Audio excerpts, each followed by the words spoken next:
we will be taking up towards civil disobedience movement. Now we all know that how in non-cooperation movement Mahatma Gandhi planned that through Satyagraha the citizens of India will stop cooperating with the Britishers. That is, they will start boycotting the products of the British government. They will not cooperate with the Britishers by not working in the British institutions and organizations. It had its impact, and it had its limitations also. And then the second stage towards independence that was initiated by Mahatma Gandhi was civil disobedience movement. When we talk about a civil disobedience movement, it means that there was a total disobedience that was initiated by the citizens of the country. Now, as the name suggests, when we say civil, it means the people. Disobedience means not obedient to the rules and regulations of the British government. So now, under this civil disobedience movement, Mahatma Gandhi decided that now we are not going to obey the rules and regulations that has been initiated by the government, and hence it has to be, or it will be, different from the non-cooperation movement. In non-cooperation movement, it was not cooperating with the Britishers by simply refusing to use the goods that they were producing, by simply refusing to work in an institutions that belonged to them.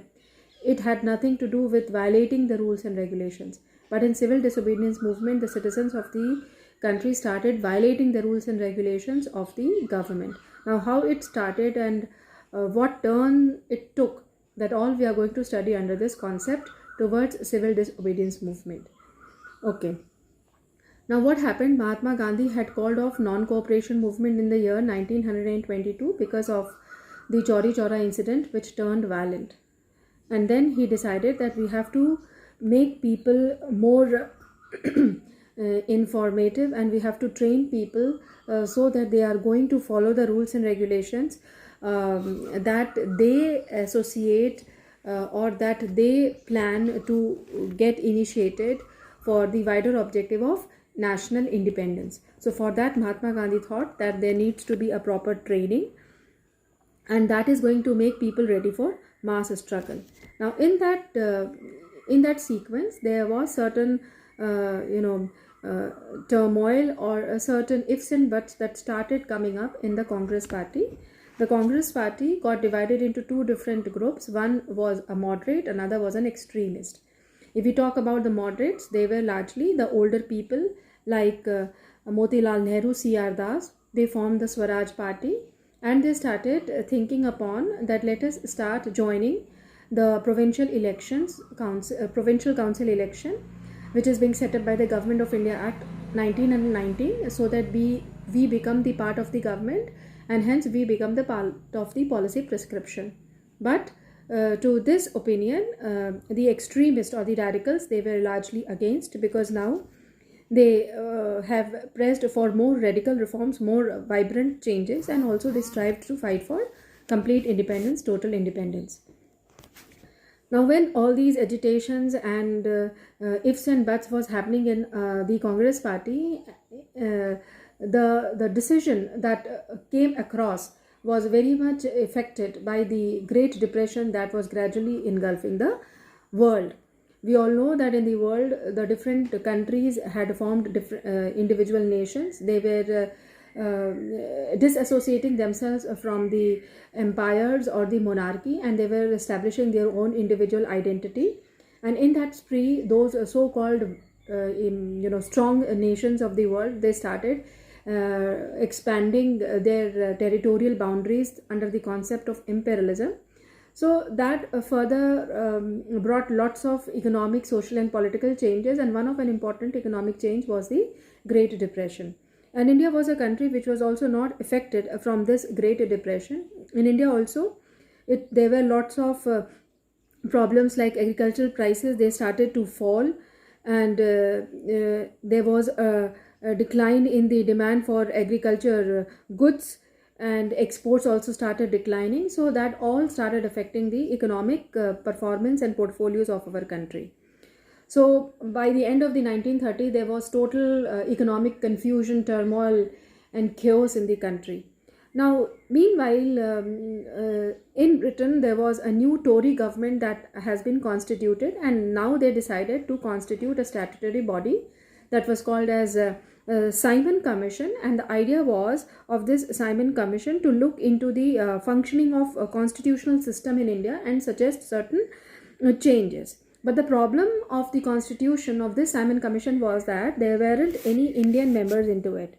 So now when Sir John Simon, who was the head of this Simon Commission, he was the harbinger of this Simon Commission into India. When he arrived India in the year 1928, he met with violent revolt, and they all started shouting that go back Simon, because they had the information that no Indian member were a part of this particular constituent body. So now, in an effort to win over in an effort to win the confidence of the Indian masses, what Lord Irwin did was that he decided to go for he offered, in fact, a dominion status for India in sometime in future. Dominion means now India would be given a status where the decisions taken by the Indian government is going to dominate and decide the structure that India would probably later on have as it grows or fights towards for its existence. So that was something that was offered by Sir Lord Irwin, and then for that there was a round table conference that was to discuss the future constitution of the dominion status that they probably decided to give to this country. But the Congress was totally unsatisfied with it, and they were largely led by the radicals, that is Jawaharlal Nehru and Subhash Chandra Bose, and they started becoming more assertive, and they themselves decided that they are going to propose a framework of this dominion status for India. And one of the initiative that was taken in that direction in the year December 1929 was in the Lahore Congress under the headmanship of Jawaharlal Nehru, that they decided that they are now going to demand for Purna Swaraj, that is the complete independence for India. And they also declared that on 26th of January 1930, India is going to celebrate its Independence Day, and people will be taking a pledge that they are now going to struggle to fight. They are going to struggle for complete independence. But celebrations, it did not attract much attention, and it went haywire. Now, in that same sentiment, Mahatma Gandhi he thought upon, and he decided that salt is going to be an important tool in order to unite people together, because it is something which is a common item of consumption for everyone, and Britishers have imposed a salt tax. So Mahatma Gandhi wrote a letter to Viceroy Irwin, and in that letter he wrote 11 demands, and all those demands were of general interest, and they were demands related to different classes, and it could be for peasants, it could be industrialists, tribal communities, common masses, and one of the demand was that of the abolition of salt tax. Now, when Mahatma Gandhi's demand was totally and outrightly rejected, then Mahatma Gandhi decided to launch for a civil disobedience movement. So civil disobedience movement starts with the Salt March, and this was a march that was initiated by Mahatma Gandhi in the year 1930. On 31st of January 1930, Mahatma Gandhi initiated this Salt March, and then what he did was that he started moving from his Sabarmati ashram from 6th of he started moving from Sabarmati ashram from 11th March, and then in the beginning there were only 78 people who accompanied him. They traveled 240 miles, and in between, as they were moving from Sabarmati ashram, many people started joining him, and they moved to Dandi, where on 6th of April they violated the salt tax by manufacturing their own salt. So this was basically an strong, decision that was taken by the Indian government, and this proclaimed a way towards complete independence, because now Indians initiated towards manufacturing a product which was for mass consumption. Now, when we talk about the outcome of this salt march from the British perspective, that large number of Indians, they were arrested, that led to violent clashes, and which forced Mahatma Gandhi to call off the movement. And then Mahatma Gandhi again entered into a sort of Gandhi-Irwin Pact. That was a second table conference, which actually culminated on 5th of March in the year 1931. And for this, Mahatma Gandhi has to go to London, and there was this round table conference. So Mahatma Gandhi met Irwin in the year 1931, but then he was very much disappointed because they did not heed to any of his demand, and Mahatma Gandhi came back disappointed, and then he again relaunched this civil disobedience movement with a disheartened heart. And then finally it was called off, and then again relaunched, and that took that process continued till 1934. Now, then later on, different aggressive policies started to be launched, and every day or every fortnight, new concepts started to be decided upon as to how we are going to take up this fight for independence. Now, I will stop this chapter of civil disobedience here only, and then we will move on to how with this civil disobedience movement, different communities of the different people, they got affected. The participants of the movement, how they got affected with this civil disobedience movement. So here we are going to take up the rich peasants. Now, when we are going to talk about the rich peasants, these rich peasants, they were very active participants in the civil disobedience movement, and they were very much hit hard because of the falling prices and the depressing situation that has engulfed the economy, which has led to decline in their cash income. And they started demanding that now the Britishers should reduce the revenue collection, the amount of revenue that is being collected by the British government, that should be reduced if it is possible. And and the refusal on the side of the British government, it led to widespread resentment.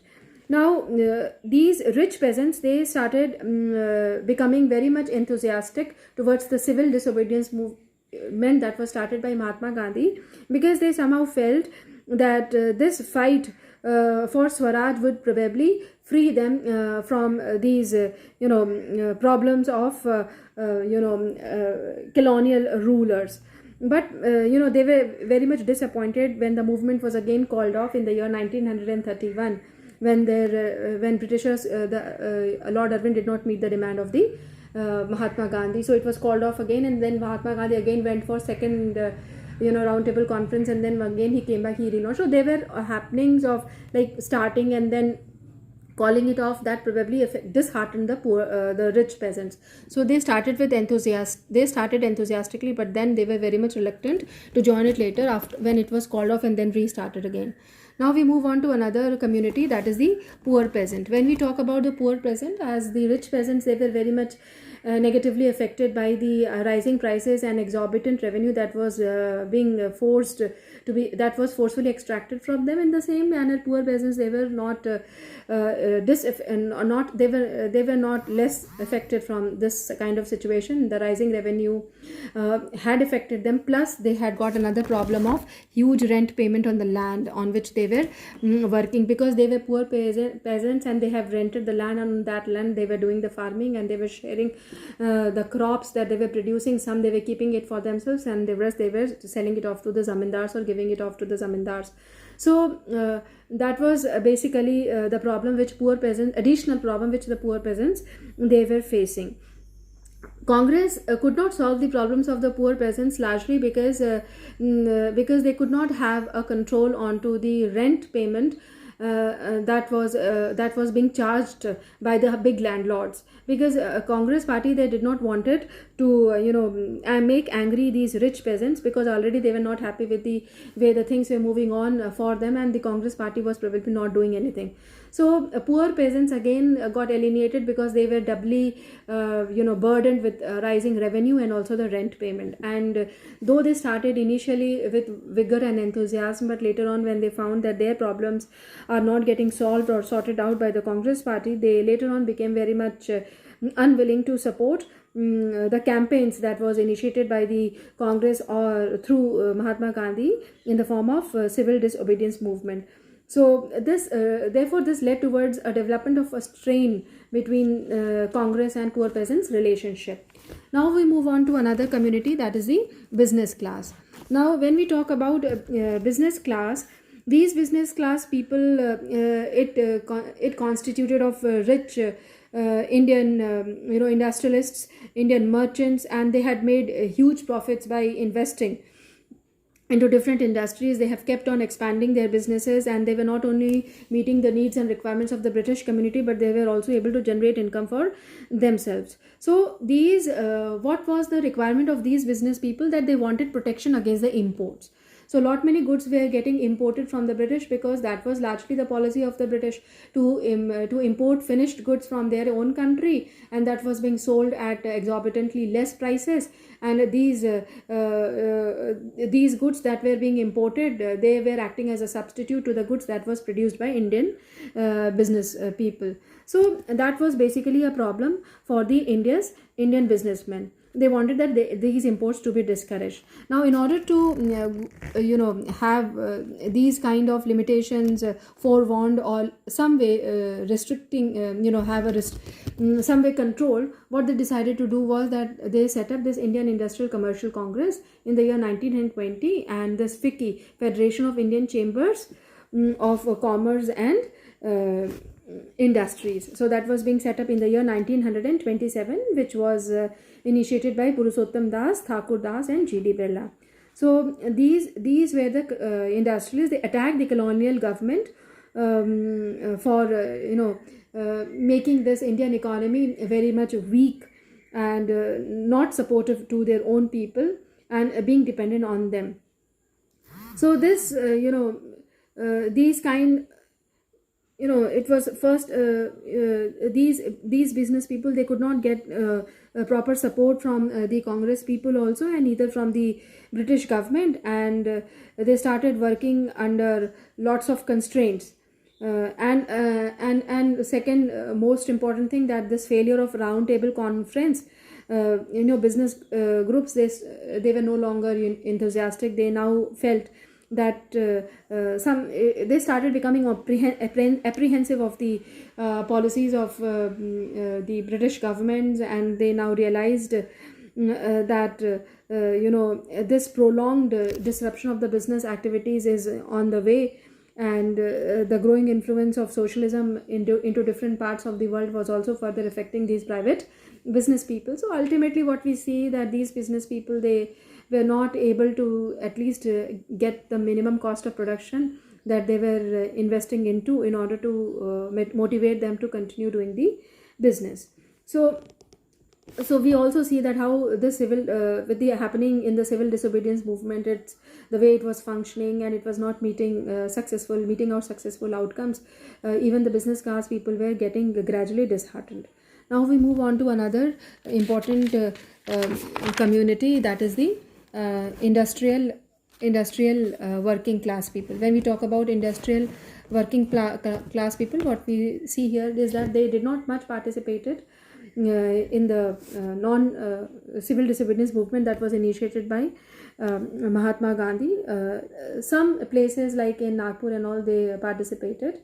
They were they were very much close to the Congress, and these workers, they very much stayed aloof on their own, and they were busy in their industrial work. Some of them, they did participated, but largely they were very much alienated. And some workers who followed this Gandhian principle of civil disobedience movement, they took a step, and they moved towards in that respect by going for a strike that was being called out by railway workers in the year 1930, and dock workers in the year 1932. And these workers later on, they started participating in protest rallies and different boycott campaigns that was initiated by the Mahatma Gandhi, when he started fighting for his fighting for India's independence. But the Congress, it was very much reluctant to include these demand for these workers when they moved on for the national movement struggle. They wanted that they should have the wages to be reduced to the industrial workers was getting industrial working class. They wanted that there should be increase in the wages and other things. That was not possible to for the Congress to come up with. So that literally created a problem to the large these industrial working classes. Now we move on to the next segment, that is we talk about that how the women participated. There was large scale participation of women in the civil disobedience movement. They participated in Salt March. They also went to jail, and they viewed that this is their service to the nation, and so they were very much enthusiastic, and they wholeheartedly participated into the tiniest of activities that was meant in order to get freedom for the country. But in this reference, I would like to add that Gandhiji was of a belief that women's work is not to come out on the street and fight for independence. It is for the men counterpart to take well care of it. He believed that women should be confined to their homes, and it's their job. Their work is to be a good wife and good mother. So that was his perception of women. But later on, we will see, or you have seen and read in many literatures that how women actively participated into the freedom movement, and they were no less than the men. Now we move on to another segment that talks about the limits of the civil disobedience movement. When we are going to talk about the limits of the civil disobedience movement, we will be taking into consideration three important concepts. The first one is going to be about this national untouchables. When we talk about limits, it means that how this civil disobedience movement became limited because of internal problems that India had. So one of the internal problems that our country had faced and still facing was the problem of untouchability. So in our country, the society was divided into this concept of Dalit community, who were considered to be untouchables, and they were not allowed to enter into a place where normal so-called high-class people used to live. So this was literally a problem that has divided the community, and this Dalit community was neglected, and they were not that much participative into the movement for independence. And Congress has also ignored them because it feared that it is going to affect or touch that soft corner of Hindu, that is the Sanatan Dharma. So they were Sanatans were the conservative high caste Hindus, and the Congress party did not wanted to make them angry or make them feel that the Congress party is very much with the untouchables. But Gandhiji was very much strong into this, strongly believed that this untouchability is a crime, and he called them largely Harijan. Harijan means they are the people of God, and he strongly believed that India will not be able to attain independence unless and until it has to get united, and everyone has to become equal, and there has to be no discrimination on such grounds, and we have to incorporate them in our fight for independence. So we conclude here that these national untouchables or nations untouchables, they did not participate that much actively in civil disobedience movement because of this class discrimination or this concept of untouchability that existed in our society. They were also very much they used to have these kind of fear also. They were not that much comfortable that okay, they can freely move into different regions of the villages or parts of the villages.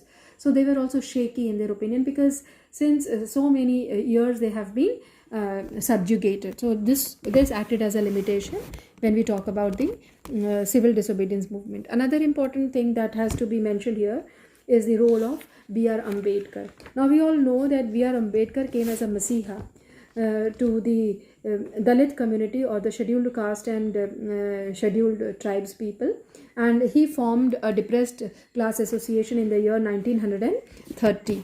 Now, what he did, he himself was a person who had suffered this problem of untouchability and this disrespect. So he had then and there stood up for the rights of the untouchables. They are also human beings. They are also these sons and daughters of God, and they should be given respect. And that is how he has strived since his childhood to fight for their right. So in that reference, he formed this depressed class association in the year 1930. Now what he did was, under this association, that he demanded from British that there should be a separate electorate. Means there has to be separate election that needs to be conducted for the depressed class. Now British people, they have agreed to it. That was being decided in the roundtable conference, and they demand that there has to be separate electorates for the Dalits, and British people have agreed to it. But Gandhi ji did not agree to it, and he went on fast unto death. Now, Gandhi ji did not agree to it because he believed that these kind of separate electorates for Dalits, it is going to definitely slow down this process of fight for independence, and this is also going to create division in the society. And he wanted that for independence, integration, amalgamation of society is very much important. So Gandhi ji did not accept this, and he went on fast unto death.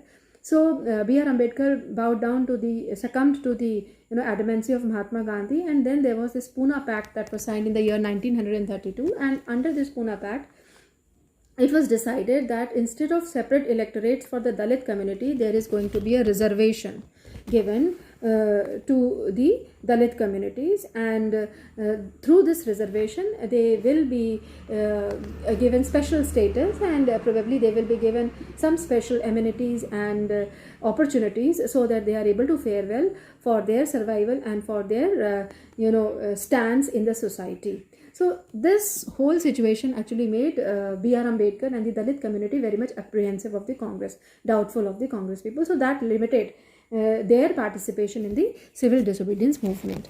Now we move on to another segment, that is Muslim political organization. We all know that India has faced this problem since beginning. This Muslim community under Muhammad Ali Jinnah with Muslim League that got formed, they always had showed lukewarm response to this civil disobedience movement. It started it gained the momentum with the Khilafat movement, but with the coming down of Khilafat movement and Swaraj taking into higher stance, and with the subsidence of non-cooperation movement, there was less participation from the side of the Muslim community in the fight for independence. Moreover, this less participation was further strengthened because of the inclination of the Congress towards the Hindus. Okay, and that led towards the rise of a different militant religious procession, and that created further division in the society. So it was not violent, but it was a silent expression that had come from Muslim and Hindu community, and that created militant activities that generated a militant activity in a country. Now Muhammad Ali Jinnah, he was also desirous, like B.R. Ambedkar, that there should be separate electorates for Muslim community, and or they should be given reservations. Now this was something which he wanted because he believed that Muslim community might become a minority community in our country. So there was this was a demand that was generated from Muslim League, but it it was totally it totally lost hope in the year 1928, when in an all-party congress, Mr. Jaikar, Mr. MP Jaikar, he totally opposed. He was a member of the Hindu Mahasabha. He strongly opposed this effort of compromise. He said that now there will not be any separate electorate, neither there is going to be any reservation policy that we are going to follow for this Muslim community. So this created a concern in the minds of the Muslim regarding the status of Muslim community in the independent India, and they had a feeling that this community might continue to become or might remain as a minority community, and that led towards the creation or a generation of demand for division or partition of India into India and Pakistan. So all these in fact three important factors were basically the limitations for the participation of the community or all the members of the society in our fight for freedom. Okay, so this acted as a limitation. Now we are going to move on to the last section of this chapter that talks about the sense of collective belonging. Now we started with the same concept that when we talk about the formation of a nation, it refers to the development of a collective identity. Now, when we talk about a sense of collective belongingness, that also started developing in our country, because we all were having same colonial past, we all were facing same problems, we all were denied same basic amenities, we all were struggling and fighting for our independence. So that started generating a belief that we are the part of a same nation. So that led towards the development of collective identity. Second important thing that I've already told you, that there was an experience of united struggle. People were struggling together for independence. They were facing same types of problems, and that also developed a sense of collective belongingness. Then there was another concept, as we have talked about in our first chapter on rise of nationalism in Europe, that there was a method of symbolization that was used in order to give something associated with nation a figure or a personification. So that was being also done in our country, that an imagery or a figure was created in the form of Bharat Mata, and this Bharat Mata was being idolized, and it was considered to be the mother of every Indian or of every Bharatiya.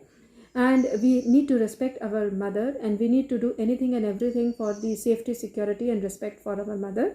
So that again generated that feeling of nationalism. Now let us have some historical information here. That first image of Bharat Mata, it was made by Bankim Chandra Chattopadhyay, and he was the only person who wrote Vande Mataram in the year 1870. And this thing was mentioned in his book Anand Mat. That was a novel that he wrote. Now we move on to another image of Bharat Mata that was made by Abanindranath Tagore, and that image of Bharat Mata appears appears as an ascetic figure, and she is very much calm, composed, and she appears to be divine and spiritual. Later on, different other artists and painters started painting the images of Bharat Mata, and different types of figurines started emerging, and people started devoting themselves to this mother figure, which symbolized their nation and also formed the basis or an evidence of the feeling of nationalism. Now, apart from this development of the feeling of nationalism, another thing that helped in the development of collective belongingness or collective identity, that is basically the revival of folklores or folk tales. When we talk about folklores or folk tales, it refers to the Dadi Nani ki kahaniyan. So these folk tales or folklores or ballads, ballads, when we talk about the poetic rhymer who keeps on singing, moves around and keeps on explaining things in the form of in rhythmical manner. So that is basically bards, folk tales and bards. So Rabindranath Tagore played an important role in doing many literature work, and in that literature work he glorified Indian people, their culture, their tradition, their language, their music, their art. So that all created a sense of pride, a sense of belongingness, a sense of association with our past. So he started collecting stories, nursery rhymes. Remember Grimm brothers who did in the case of Germany? So here we are having Rabindranath Tagore, how he started collecting stories from different backgrounds, from different culture, and started compiling them so that people should develop a sense of collective identity. In this reference, there is also a mention of one Madras writer. He is referred to as Natesa Sastry. He published a massive 4-volume collection of Tamil folk tales that is known as Folklore of Southern India, and he believed that these folklore were a national literature, and it is the most trustworthy manifestation of people's association with their culture, with their past, and probably an identification of being a collective entity or belonging to a same nation or culture. So this is how folk tales or folklores paved the way for the development of a collective identity. Then there is a formation of a national flag, tricolor flag. It was the first tricolor flag that got formed, was of red, green and yellow color, which was designed with lotus that represented the 8 provinces of British India, and there was a crescent moon that started representing the Hindu-Muslim unity. So that was the first flag that was designed, and then later on, the year 1921, Mahatma Gandhi designed a Swaraj flag, which was also of 3 colors, that was of red, green, but then instead of yellow, it was white, and there was this spinning wheel in the center. So that was largely based. First he had, then later on charkha also he had. So these were some of the stages that led towards the development of our tricolor flag. So that also developed a sense of belongingness, or a sense of unity, or a collective identity with which we can associate with. And then another important point that talks about is the reinterpretation of our history. Now when we talk about reinterpretation of history, here it is important because when Britishers started ruling us, they started presenting Indian culture or Indian tradition as if it is inferior to their culture, to their way of living, and they started imposing themselves as a superior person. So that element was making Indians look down upon themselves, or upon their customs, culture, language and everything. So in order to revive that feeling of pride, it was very much essential and necessary to reinterpret our history. So that was being done. People started going into the voluminous books, and they started finding out novel ideas, novel methods, novel stories, small anecdotes that could literally tell people around that this India, a country, has got great past, glorious past, and we should, instead of looking down our own culture, we should have develop a sense of pride. So this was a very important element, because it helped people discover India's great and glorious past and their achievement. So that was a step towards to stop Indians looking themselves as inferior to the Britishers. So this growing war helped Indian people to unite themselves together, develop a sense of pride for their own country, start developing a collective identity, which would develop in them a sense of nationalism, or a feeling of nationalism, which would definitely motivate them to fight for the independence of their country, which actually happened. So we conclude this chapter that how people of our country, they did make lots of effort to give us this hard-earned freedom. Now even today, like what the problems that we faced in the past is the problem that we are still facing today. Now every time it is very much important to associate your history with your present. Now if you talk about the present situation, I'll just take 1 or 2 minutes to just conclude it, because it is important here that what had happened in the past might not happen in the future is very much important. In order to understand it, we are studying history. Now what is happening at our present scenario? In present situation also, you see, we are facing the same kind of a problem. We always think that India is not so much developed. We always feel that foreign countries are good. They have got better opportunities. They have got better living conditions. They have got better lifestyle. But children, our country is not less than the foreign country. It is we who are responsible. It is we who can bring the change. And if that change is going to come, it has to come from us only. So we should stop thinking that everything Indian is bad. Now if you look at China, how China has transformed itself. Every single thing that we are using these days, almost or many of the things that we are using these days are Chinese in nature. So now different academicians, different economists, they are coming up with the suggestion that stop using Chinese products. Why? Because when we are using the products, we are generating employment opportunities in their country, and we are creating substitutes for the productive or the different sectors, production sectors in our country. So we should generate demand for those goods that is indigenously produced, And this is very much important at this point of time, because we all are going through a crisis. And in this time of crisis, if we are totally dependent on our goods and services, we will be able to cope up well with the problems that might come in our life. Okay, so develop this feeling of nationalism, retain this feeling of nationalism, and enlighten all your people around with this feeling of nationalism, because without a country or without a nation, our identity, our existence does not matter. Thank you.